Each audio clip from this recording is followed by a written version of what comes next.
Hadirin sekalian, Bapak Ibu, jamaah kajian malam Rabu Masjid Fatimah yang dirahmati Allah Subhanahu wa taala. Ungkapan puji dan syukur kita panjatkan kehadirat Allah Subhanahu wa taala. Di hari yang mulia ini Allah Subhanahu wa taala berkenan memberikan kemudahan kita untuk bisa hadir di majelis yang mulia ini.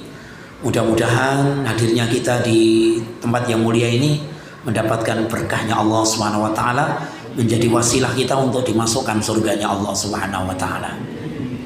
Tidak lupa salam dan salawat semoga tercurah kepada junjungan kita, qudwah hasanah kita semua, baginda Nabi Muhammad sallallahu alaihi wasallam. Bapak Ibu yang dirahmati Allah Subhanahu wa taala, nanti sebelum kita lanjutkan di kitab Madarijus Shalihin, saya akan kutipkan di salah satu kutipan kitab Terjemah Al-Munir. Sebelumnya izinkan, hari ini kan sedang tren One Piece, ya, Pak. Bendera bajak laut. Saya komentar dulu, Pak, ini sedang viral. Kalau teman komentari ini sedang viral. Di Indonesia itu puluhan provinsi yang pejabatnya tidak melarang bendera One Piece, salah satunya Solo. Solo dengan lantang. Pak Wali Kota, Pak Respati mengatakan nggak apa-apa masang bendera bajak laut kok dilarang. Si penting disandingkan dengan merah putih pun selesai. Ini Solo keren ini, karangannya belum muncul kan. Jadi di Solo Pak Respati keren, berani. Dia tidak mempermasalahkan. Jadi ketika ada warganya yang memasang bendera bajak laut, biarin nggak apa-apa, wong itu esensinya masing-masing, tergantung penafsiran masing-masing. Saya turut ikut mengomentari, Pak. Tapi sebelum komentari kita telah dulu ini, Pak. Ini telah dulu. Sehari setelah Umar masuk Islam, itu ternyata ini menjadi satu nutrisi iman kita. Ini sehari loh, Pak. Jadi Umar, jadi misalnya Senin masuk Islam, Selasa ini, Pak. Jazakumullah. Jadi sehari setelah masuk Islam, Umar itu mendatangi pembesar-pembesar Quraisy yang bertempat di Darun Nadwa. Dan Darun Nadwa itu tempat kongko-kongkonya para petinggi Quraisy. Jadi para abu itu bermarkas di Darun Nadwa. Dan itu kalau sekarang ya kantor DPR, Pak. Kantor DPR, kantor DPRD. Itu tempat kongko-kongkonya para wakil rakyat, ya, wakil rakyat. Kongko-kongko, Pak, karena saya tahu teman-teman itu tidak mikir nasib rakyat, Pak. Betul nggak, Pak? Sepakat, Pak, jenengan?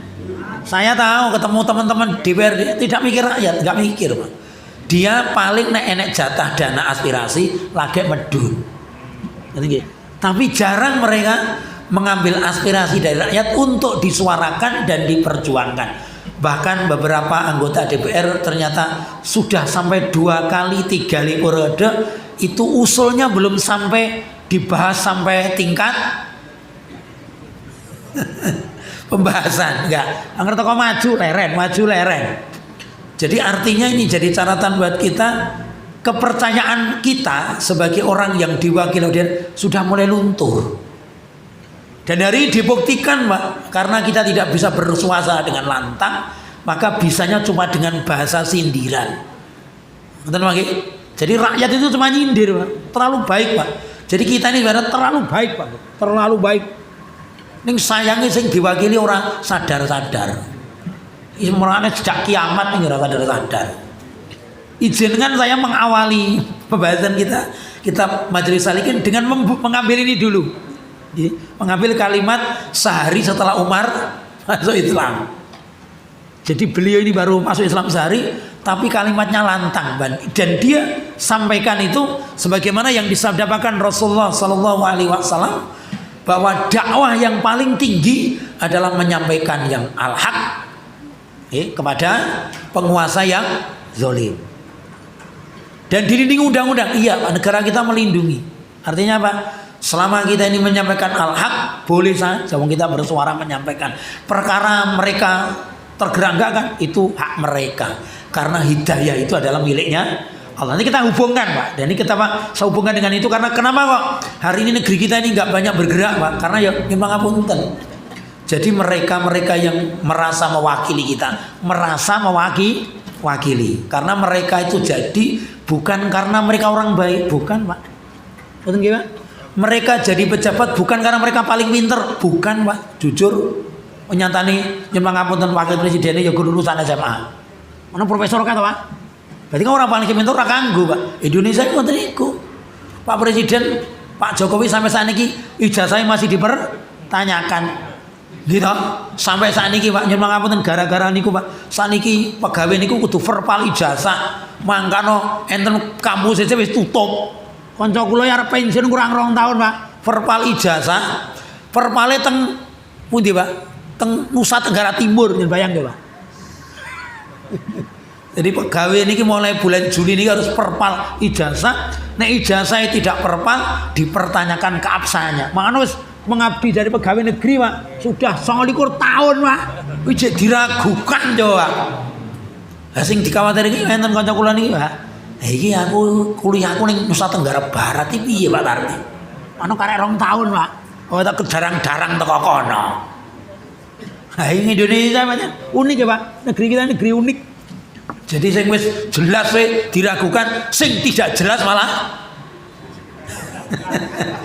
masih melenggang dengan nyamannya. Itulah Indonesia kita. Nggih pun Pak, disyukuri. Kula jenengan andil salah. Karena selama ini kita tutup mulut kita. Karena selama ini jenengan meneng wae. Masalah niku. Ana jangan suara-suara kuar-kuar kan mereka mikir, sing banter kula tok, jenengan rawani nyuara. Jangan wani kuar-kuar dimuji-muji jenengan kan terus saya Pak. Jenengan wis kula angking mriki. Banyak ustaz yang jadi provokator ini. Tolong virusnya itu disampaikan, nggih Pak. Virus ini disampaikan, nggih Pak. Ini satu catatan penting buat kula jenengan sami, soal virus kebaikan ini mengakar kepada kehidupan masyarakat. Ngoten nggih Pak? Tidak perlu panjang-panjang, saya mulai dulu dari kalimatnya Umar Ibnu Khattab. La'aktumul haqqa wa qad alimtuhu. Wa alimtuh. Sekarang ini wahai Quraisy, saya telah masuk Islam. Saya tidak akan pernah menyembunyikan kebenaran setelah aku tahu, nggak akan pernah. Maka benar Umar disebutkan Nabi sebagai Al-Faruq, sang pembeda, Pak. Membuktikan setelah Umar ngomong ngeten niki, Pak. Wong niku umat Islam salat aman. Ngeten niki. Orang mau macam-macam nggak berani. Coba Pak, enten siji wae wong diaten sing suarane lantang ngono Pak. Misale. Lah niku rambung, Pak. Malah iki kanca-kanca kon banter sithik pekewo. Wong Jawa iki pekewane gedene ramah. Urusan bener kan pekewo, Pak. Ayo kita sampaikan. Karena kalau nanti jenengan itu yang benar tidak disampaikan, yang batil diulang-ulang, jadi benar Pak. Betul nggih? Benar kata Ali, jika kebatilan diulang dan ulang, jadi benar Pak. Akhirnya yang benar malah mundur tidak. Malah kowe kancane akeh. Sing nyampaikan enggak berani. Ini sudah diawali oleh Umar Ibnu Khattab, pesannya sangat menukik bagi kita sekalian, la'aktumul haqqa wa qad alimtuhu.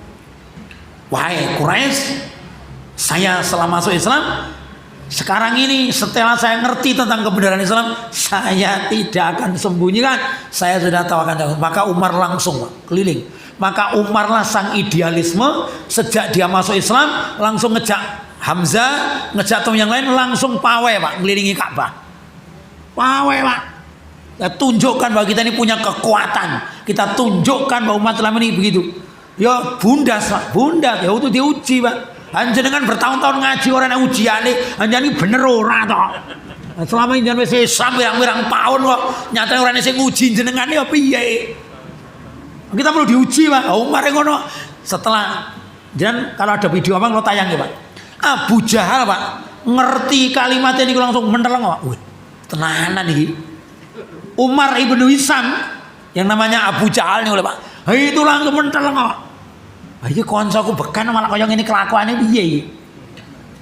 Makanya Umar itu kekuatan pemuda itu ada di Umar bin Khattab. Kekuatan orang kaya dan intelektual dikuasai oleh Abu Jahal. Namanya Umar ibnu Hisam. Namanya Umar Pak. Tapi Masya Allah dia tidak selamat, matinya disebut dengan Abu Jahal. Artinya apa? Orang pinter tapi nggak mendapat kebenaran. Orang pinter tapi nggak dapat hidayah. Itulah Abu Jahal. Dan di Indonesia banyak Pak. Wong pinter ya oke. Wong ngomong ora wani. Mulai Indonesia ini wong wani loro menangan. Indonesia ini nyen pangapunten. Ini perlu sampaikan jenengan itu jadi duta Islam. Masing-masing kula jenengan sami harus bergerak untuk Islam. Karena sungguh Pak, keberanian kita menyampaikan kebenaran itu tidak mempercepat kematian kita. Dan pengecut kita untuk tidak menyampaikan kebenaran itu tidak mengundur kematian kita. Enggak, wallahi enggak. Ngoten nggih Pak? Maka tolong jenengan sak mampu jenengan. Nek jan rawani ngomong sikap kita tunjukkan. Ngoten nggih? Nek kira-kira rawani ngomong sikapnya kita tunjukkan. Ketika ada kebatilan kita tidak datang. Ketika ada kebatilan kita harus tidak menghadiri mereka. Itu bagian untuk menunjukkan keislaman kita. Lanjut nomor 2 Pak. Wala ufarriquna bainal haqqi wal batil. Dan aku mulai sekarang ini terus menerus tidak berhenti. Saya akan pisahkan mana batil mana hak. Keren Pak. Jadi orang yang sing abu-abu Indonesia sama abu-abu Pak. Gitu? Kita ini terkadang nyuwun pada kondisi aman. Nyuwun pangapunten Pak. Kita memilih pada posisi tengah. Itu aman Pak. Jadi kita harus tahu posisi. Karena kita menentukan A dan B. Jangan di tengah A plus atau B min. Ini masalah. Ini nek misalnya terjadi perang itu. Ini melu sopo tau iki. Ayo pateni bingung iki. Akhirnya kabeh malah ngoyak mateni kabeh. Remuk jenengan. Hanya jenengan posisinya jelas kan masalah mati kan bagus warga karuan. Kalau kita menang karuan, kita akan berjaya di muka bumi. Hanya tengah-tengah kan bingung ke.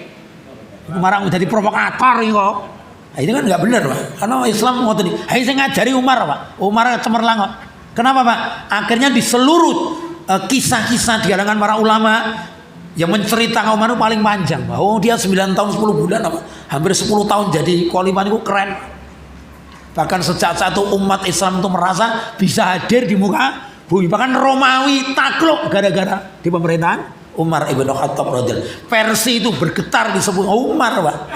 Nah, ini yang disebut jenenge malah Allah. Lah serana apa meneh pret. Dulu Pak Masya Allah. Jadi ketika sebut nama Umar sudah geger Pak. Geger. Saya ulang kembali, saya mulai sekarang ini terus menerus tanpa henti akan saya pisahkan antara benar dan salah, antara halal dan haram. Akan saya pisahkan. Karena apa? Biar itu mengerti posisinya, biar orang itu jelas arahnya, sehingga ketika beribadah runtut kepada Allah Subhanahu wa taala. Beliau nutup kalimatnya, kama faraqallahu bainal laili wan nahar. Kata beliau, sebagaimana Allah telah pisahkan antara siang dan malam. Coba kita teliti sebentar Pak. Rasulullah SAW pernah bersabda, nanti yang menjadi kejayaan umatku itu pelan-pelan dicabut oleh Allah. Saya ulang, nanti tiba masanya kejayaan umatku dicabut Allah pelan-pelan. Apa yang mencabut kejayaan umat? Baginda SAW bersabda, yaitu sholat di tengah malam. Nomor 1. Jadi ketika kebiasaan bangun malam untuk sholat itu mulai hilang, maka kejayaan Nabi SAW hilang separuh. Jadi kalau kita jenengan ini secara damai pengen membuat jaya Islam kembali, bangkit bangun malam. Itu kata kuncinya Pak.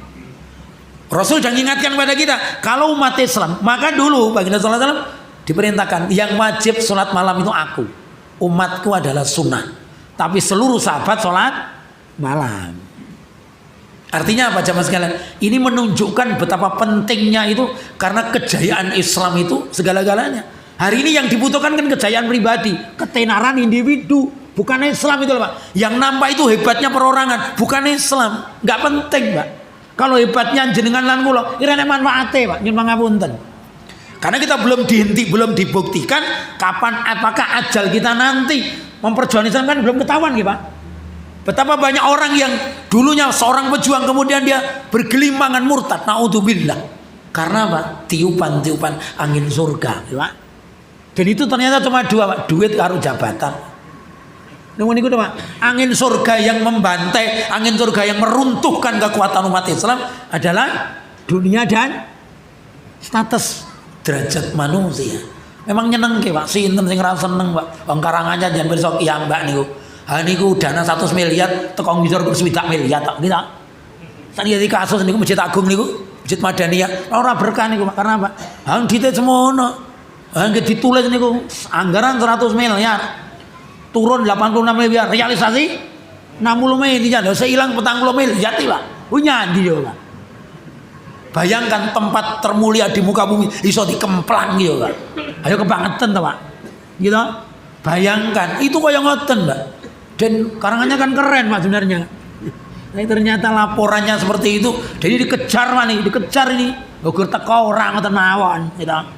Ini sedang dikejar Pak. Siapa pelakunya sedang dikejar. Saya tidak berani menyebutkan karena saya nggak punya bukti fisik. Betul ya Pak? Biarkan nanti pengadilan yang menyebutkan. Gurwani orang. Indonesia kalau digeser, wah banyak Pak. Kalau yakin nek ngeragati wong Indonesia ki mangan gratis iso. Gur sekolah gratis Indonesia iso Pak. Syaratnya duit-duit niku bal. Oh niki duwe rekening tolong saja dibekukan. Dilongkas bojo tolong sati ra dinggo, itu milik negara kok. Ya aneh kan nggih. Ya ning acara wae jenengan nggih. Ngumun panatina. Karepe sapa ki ide sinten Pak niku nggih. Ya Allah. Oh seneng gawe masalah men nggih Pak nggih. Gur gawe kenapa? Setiap kula nuwun kebijakan negeri ini kok ora iso nentremke rakyat to Pak. Mbok kebijakan nyenengke. Lur, saiki semua rakyat berobat di rumah sakit gratis, keren. Sekarang ini rakyat Indonesia sekolah dari SD sampai kuliah dimanapun gratis. Lapangan pekerjaan silangan, kurang modal nyoh. Ngono iki kapan to Pak? Ngoten nggih. Saya pengen tuh dengar ngoten iki Pak. Jadi kita itu merasa di pemerintah ngoten maksud ulama. Ha niku agak masang gendera baca laut geger. Ya Pak. Bayangkan kadang-kadang awake dhewe niku iki nyandi ngono kula ya Allah. Wong delek ki alus-alusan ora sadar, dikasar ngamuk. Lah kudu dikapak nggih Pak negeri kita ini. Ngoten nggih. Jane awake dhewe pun halus nggih Pak nggih. Awake dhewe pun terlalu halus. Kula nggih namung ngeten iki nyampaikan dan mudah-mudahan ada pencerahan dan kita bisa berubah. Bapak Ibu yang dirahmati Allah Subhanahu wa taala, sosok Umar ini memang menjadi menarik. Dan kita perlu sosok-sosok Umar baru, Pak. Jadi artinya ayo Pak, kita jadikan kita ini Umar-Umar baru di negeri ini. Artinya apa? Minimal menyampaikan kebenaran. Apapun risikonya Allah sudah takar. Betul nggih? Risiko yang dihadapi dari dakwah kita Allah sudah takar. Betul nggih? Artinya pulangnya kita kembali kepada Allah kelak itu sesuai dengan apa yang kita lakukan di hadapan Allah Subhanahu wa taala. Nggih. Sedikit Pak, kita melayu sik teng mriki sik. Bapak Ibu yang dirahmati Allah Subhanahu wa taala, saya akan singgung dulu Pak ini. Nanti saya sampaikan keterangan ini. Saya akan tayangani dulu satu ungkapan gitu, sekedap. Bapak Ibu yang dirahmati Allah Subhanahu wa taala, Umar itu sosok yang memang mendapatkan hidayah mutlak. Betul nggih Pak? Sampai baginda sallallahu alaihi wasallam pernah bersabda, seandainya ada nabi setelah aku, maka Umarlah yang pantas menggantikanku. Karena setiap apa yang aku hadapi itu Umar usul itu sesuai dengan ayat yang diturunkan oleh Allah. Kelas dalam hal ini mengalahkan Abu Bakar, Pak. Ya. Jadi kelas untuk kasus yang dihadapi Rasulullah Sallallahu Alaihi Wasallam itu ternyata Umarlah sang contohnya. Dan ini pilihan Allah. Bapak Ibu yang dirahmati Allah Taala, di kalangan para ulama sepakat Umar seperti itu. Mari kita belajar, karena semuanya berawal dari hidayah. Dan hidayah Pak, yang saya tahu itu ternyata ada 3 hal yang mesti jadi catatan kita. Setiap kita yang mendapatkan hidayah itu kita harus mendapatkan 3 hal. Yang terakhir kebahagiaan. Ada 2 sebelumnya. Saya ulang. Jadi ketika siapapun kita itu mendapatkan hidayah, itu yang saya baca itu akan mendapatkan 3 hal. Yang saya tulis di sini, yang ketiga adalah mendapatkan kebahagiaan yang disebut dengan hidayah. Apa 2 yang lain Bapak Ibu yang dirahmati Allah Ta'ala? Yang pertama, hidayah itu menentukan status kita. Ngerti Pak? Status kita. Umar Pak, sebelum dia berislam jelas dia di posisi kafir. Apapun yang dilakukan Umar itu dosa. Tetapi ketika Umar masuk Islam, subhanallah, statusnya menjadi seorang muslim, maka amal masa lalunya dijadikan pahala. Merubah status, Pak. Betapa kita tahu, subhanallah, ustadz kita Yahya Waloni ya Pak. Kita tahu nggih, beliau debutnya sebelum beliau menjadi muslim yang benar, subhanallah, satu-satunya mu'alaf kita, ustadz kita yang keren beliau. Karena dia kalimatnya terlalu menantang keadaan. Bahkan satu-satunya doa ustadz yang langsung dikabulkan Allah itu Ustadz Yahya Waloni. Ya Allah, aku itu sudah nggak tega ngeliat Indonesia kok rekosone kok yang ini. Kalau engkau izinkan ya Allah, engkau percepat kematian saya. Mati Pak, Masya Allah. Dan kematian beliau yang menyenangkan Pak, gimana? Mati di hari Jumat, sedang dakwah ya Pak. Dan kalimat tenaganya luar biasa. Itu hadiah beliau dari Allah SWT. Karena status beliau dulu seorang kafir tulen, ya Pak, seorang penginjil tulen. Tapi ketika dapat hidayah, statusnya langsung berubah. Lain jenengan statusnya berubah urung bukan seperti ini. Pirang-pirang tahun ngaji ini statusnya naik belum.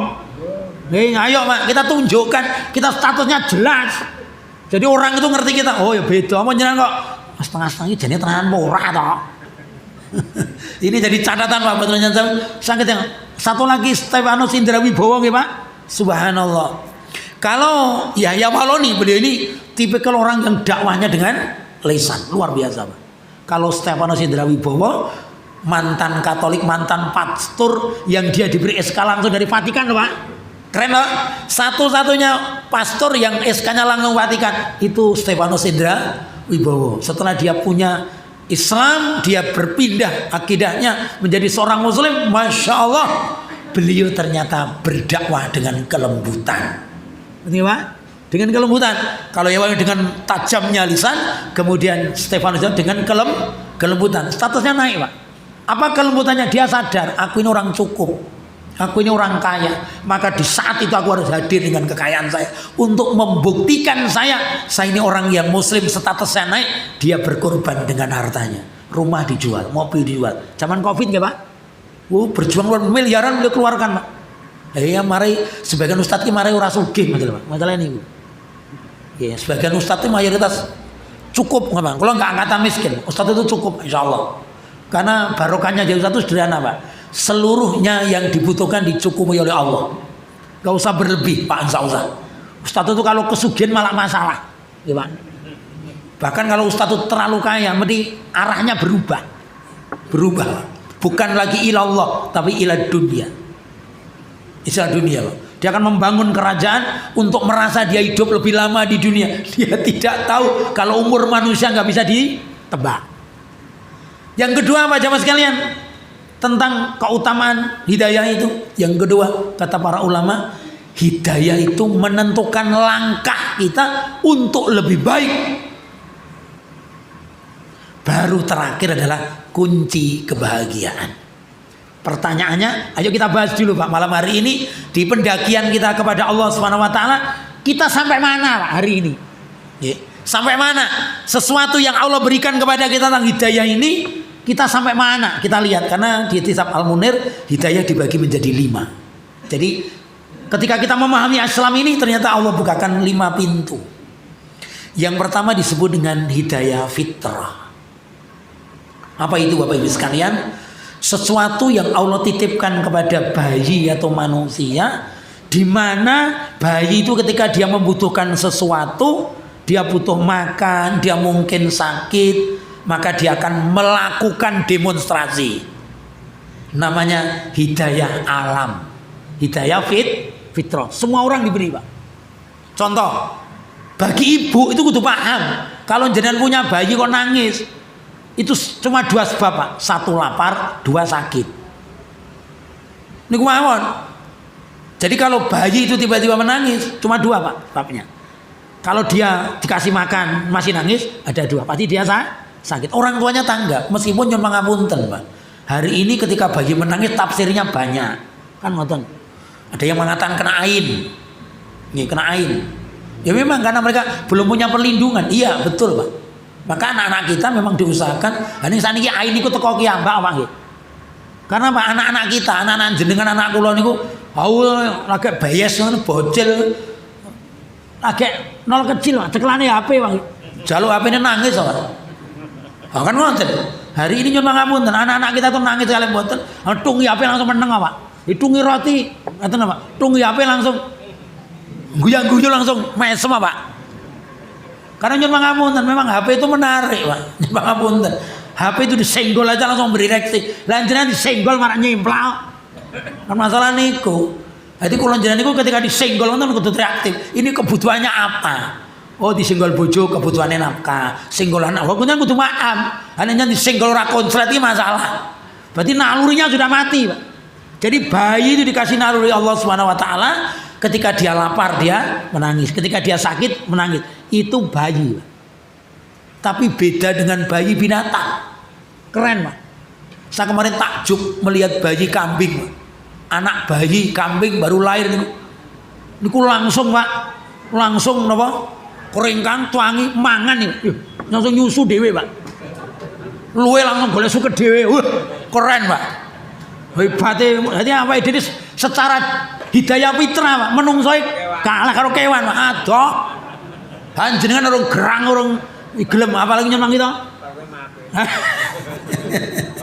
Aku lan jenengan kadang-kadang nganti bodho jadi wedhus niku lagi lahir ana keringkang langsung satu takjub, Masya Allah, luar biasa Pak. Itu keren toh Pak, Masya Allah. Nah, kadang kita sing nomor 1 niki ora lolos kok. Nganti gede cek nyusu karo mboke karo pake. Wis ndek anak barang cek ngrakoti pake karo mboke iki ya kebangetan to. Cilik gedhe sekolahke, goleke bojo. Ha kuwi cek gandul wong tuwa Pak. Kapan leren ini bocahnya teko kita ya. Nyuwun pangapunten, kadang-kadang kita ini keterlaluan, Pak. Nggih. Sekolah ke wis ndek bojo, iki wong tuwa jadi repoti. Lah wong tuwa lerene kapan, Pak? Nggih, Pak. Nyuwun pangapunten, jenengane kudu tegas lan tegas. Dadi nek jan kowe ndek anak wan rapi golek pangan dhewe, bapak yo tak leren ngono. Ora bapak jadi berakoti wae ya. Ya ini rawuh Pak nggih. Wong Jawa iki kapian Pak asale. Kadang-kadang ngene. Lah nggih, wis jelas anak-anak wis dirabeke. Oh iki. Astagfirullahaladzim. Berarti Pak, jenengan tidak lolos. Itu hidayah paling dasar luput Pak. Aku ngono kan berjuang ora mungkin. Ini kok Pak, ora mungkin. Kita lanjut nomor 2. Ini kan lebih dasar, nomor kedua. Tafsir Al-Muni disebutkan bahwa ternyata yang kedua naik satu tingkat Pak, tambahnya waktu, tambah usia, yang disebut hidayah pelengkap, yaitu karena indera.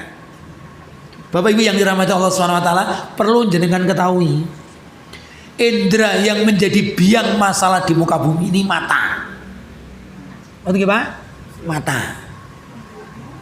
Jadi mata itu sebenarnya menjadi indera paling fatal kepada manusia, sehingga Rasulullah SAW bersabda, seorang hamba yang namanya manusia sejak lahir dia matanya buta, maka baginya surga.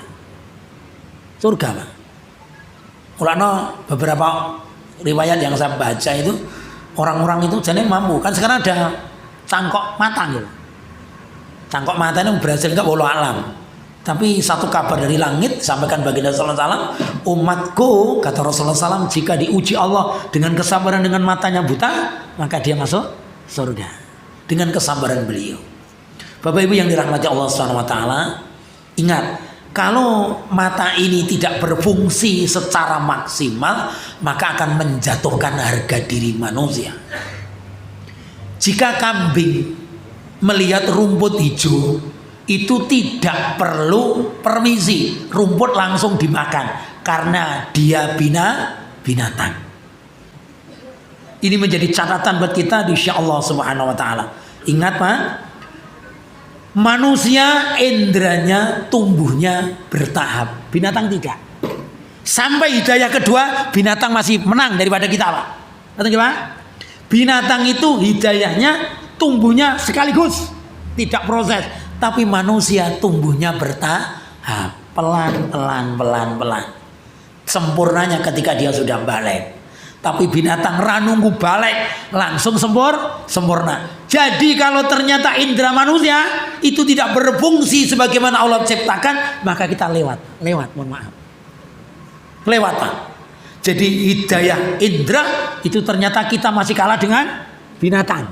Kita tumbuh bertahap, binatang langsung diterima konslet, langsung dia bisa bergerak. Nah, nomor 3 ini yang menarik, Pak. Jamaah yang dirahmati Allah Subhanahu wa taala, ternyata yang membedakan kebaikan kita, kebaikan manusia di pintu ketiga, Pak, yang disebut dengan hidayah akal.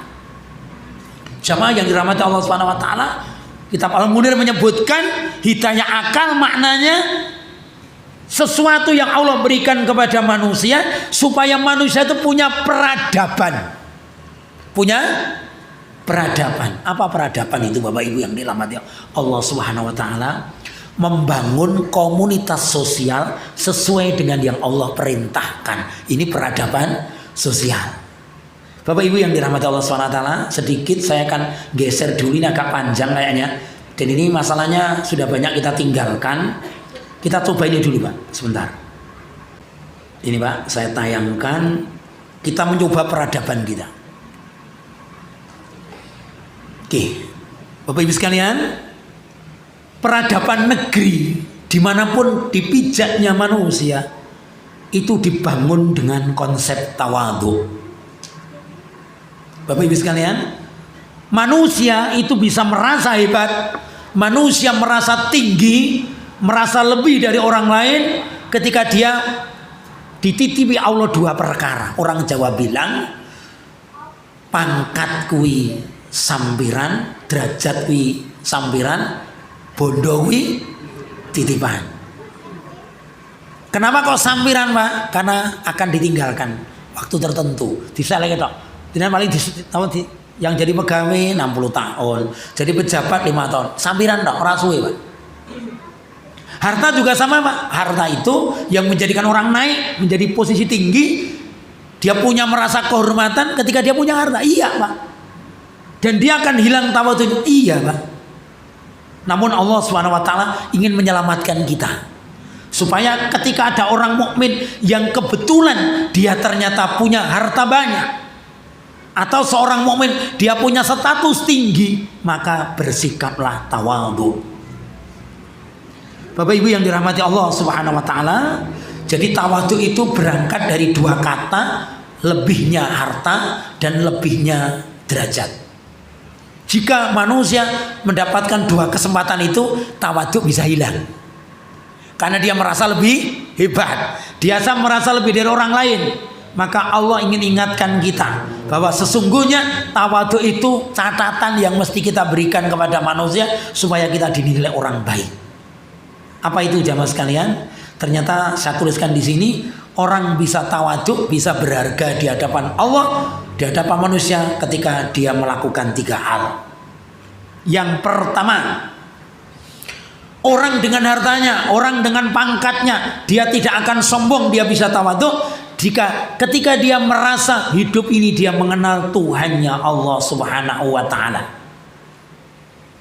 Bapak Ibu yang dirahmati Allah, ingat, dulu kita semua ini sama, dari setetes mani yang hina. Dan perlu tahu juga, dalam riwayat biologi disebutkan dari sekian juta tetesan mani hanya 1 yang berhasil membuahi rahim ibu kita.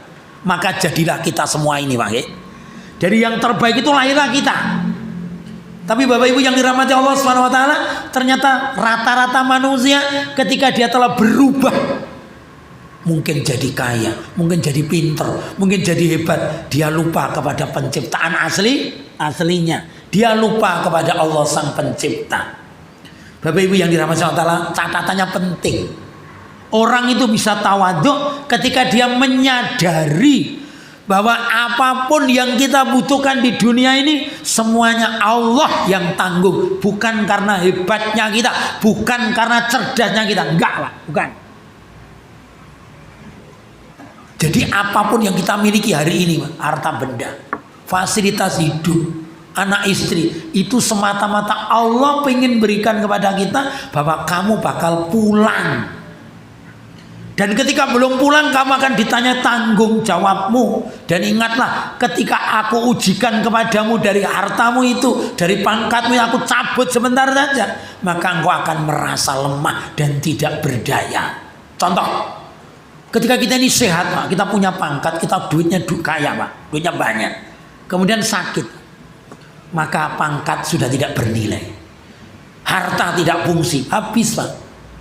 Maka beruntunglah kita kalau kita ini waktu hidup ini mengenal Allah dengan paripurna. Dan para ulama sepakat, orang yang mengenal Allah dengan benar dibuktikan dengan ketaatan yang diutamakan. Jadi nek jenengan lan kula itu betul-betul merasa mengenal Allah, dipanggil Allah tidak perlu ada jeda. Berangkat Pak. Jadi nek jenengan memang kenal Allah, maka Allah panggil lewat muadzin berangkat. Nek ada di antara kita ketika dipanggil muadzin isi hitungan, mohon maaf, kenalnya Allah ya seperti itu, sebatasnya saja. Ini nek jenengan mampu memberangkatkan apapun sibuknya kita akan memenuhi panggilan itu, maka Allah akan sebutkan kita kenal Rabb Allah Subhanahu wa taala. Dan itu kelak akan menjadikan tawaduk kepada Allah Subhanahu wa taala. Nomor 2 Pak. Orang bisa tawaduk ketika nomor 2 dia mampu mengenal dirinya sendiri. Bapak Ibu yang dirahmati Allah Subhanahu wa taala, untuk bisa mengenal dirinya kita sendiri, saya ketemu bacaan menarik Pak. Itu diri kita itu akan kita kenal siapa kita. Itu ketika kita 2 hal. Yang saya tahu Pak, mesti banyak tapi yang saya kenal cuma 2. Kapan kita mengenal diri kita Pak? 1, tatkala kita sedang diuji oleh Allah dan kita tidak mampu menyelesaikan, baru kita butuh Allah. Gitu Pak. Jadi kalau kita diuji selama sudah, kita ini pantok gitu, sudah lah. Kita cuma segitu, Allah yang maha kaya. Maka Allah mengatakan jika kita diuji dan kita tidak mampu, pulanglah kepadaku, sujudlah kepadaku, maka solusi itu akan datang. Waduh, datang. Allah Melayu sih beri Pak, saya minta izin. Baik, supaya kita kenal diri kita, saya ketemu di kitab Al-Hikam. Ini saya kutipkan di kitab Al-Hikam. Tulisannya Abu Hasan As-Sa'dili rahimakumullah. Jika jenengan itu kenal diri jenengan sendiri, jenengan pengen terhormat di hadapan siapapun, lakukan 5 ini. 1, 2, 3, 4, 5. Penjelasannya besok Pak insyaallah. Tapi saya cepatkan dulu.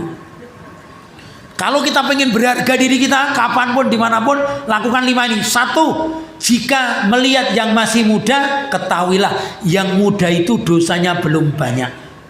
Maka kita yang sudah tua ini diragukan lagi, dosa kita lebih banyak. Dan yang muda lebih baik. Yang kedua, jika kita melihat yang lebih tua, pasti pastikan yang lebih tua lebih baik daripada kita, karena umurnya lebih banyak. Ngukur kita Pak, kita ini udah tua, kita tua, oh ternyata ada yang lebih tua lagi. Yang lebih tua itu pantas kita hormati, dia pasti lebih banyak ilmunya. Nomor 3, jika kita melihat ada orang yang lebih punya ilmu daripada kita, sadarilah bahwa mereka lebih baik kebaikannya, lebih banyak amal solehnya, karena dia mengajak kebaikan orang banyak, berarti lebih baik daripada kita. Nomor 4, 5 ini agak penjelasan panjang besok Pak. Jika kita bertemu orang bodoh, ini banyak orang tidak lolos Pak. Karena yang menjengkelkan kita ini orang bodoh Pak. Saya itu Pak. Wong geblek ini megelke wong Pak. Kadang sing mari emosi wong bodoh niku Pak. Dan jenengan kudu pinter Pak. Ketika kita ketemu orang bodoh ini jenengan kudu punya resep Pak. Nek dia melakukan kesalahan itu wajar, mergo dia goblok. Dan jenengan lan kula kan pinter bahasanya gitu. Nek melakukan seperti mereka berarti tidak kelas. Jangan direndahkan mereka. Mereka itu lebih baik daripada kita. Dia berbuat salah mergo dia bodoh Pak. Dan jenengan lan kula kan ngerti. Masa kita berbuat salah. Yang terakhir ini menarik Pak. Jika kita ketemu orang yang durhaka, orang kafir, jangan rendahkan mereka, jangan hina mereka sebelum dia mati. Nek mati ra apa-apa. Karena bisa jadi orang kafir itu ternyata dapat hidayah Allah mengalahkan kita. Bisa jadi Pak. Contohnya Umar ya Pak. Sapa sing ngira Umar, sapa sing ngira Khalid? Khalid niku nyembah ngapunten, bapaknya itu pecundang melawan Muhammad sallallahu alaihi wasallam. Tapi ternyata Khalid diberikan hidayah masuk Islam. Maka ketika orang kafir, jangan benci banget Pak, biarin aja Pak. Sampaikan ya enggak apa-apa, tapi jangan terlalu benci Pak. Jangan, biarkan aja.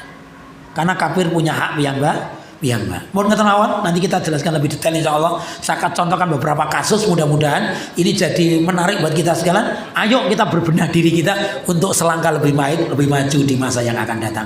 Baik, kita tutup dengan doa kafaratul majelis. Subhanaka Allahumma wa bihamdika asyhadu an la ilaha illa anta astaghfiruka wa atubu ilaik. Assalamualaikum warahmatullahi wabarakatuh.